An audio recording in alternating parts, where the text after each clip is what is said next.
Hi everyone, in this video I want to talk a little bit about selling a property with a tenant still living there.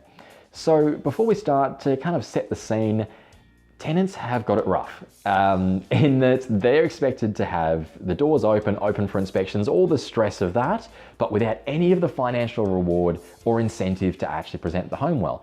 So it's not a good situation for them, so we really want to understand that going into it. So step number one I'd always do to try and make it the best possible scenario is to sit down with them well in advance, well before starting any marketing, anything at all, to sit down and walk them through the process step by step. This is what's going to happen.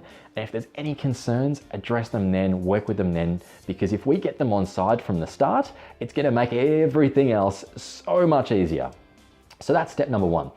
Step number two is we want to make sure presentation is good. Again, when you're relying on someone completely unrelated to make sure the property is presented in the best way, that can be a bit challenging.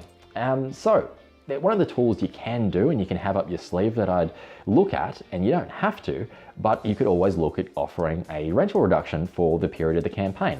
And that is more and more common now.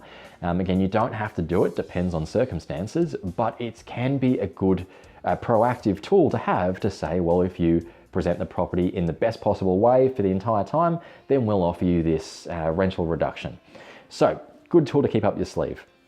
Now, last but not least is the question that a lot of people ask, and that's, should I have the tenant in there for the campaign or should I have it vacant? Now, number one, that really just depends on your financial circumstances, but there's a couple of pros and cons to each. Number one, if you've got a tenant in there and they're on a month-to-month basis, then that can work well in that you can attract investors because there's already a tenant there, it takes out some of the work, or you can also attract home buyers because really they can do either or. Now, if they're still in a lease, then that kind of just does narrow down your prospective buyer pool.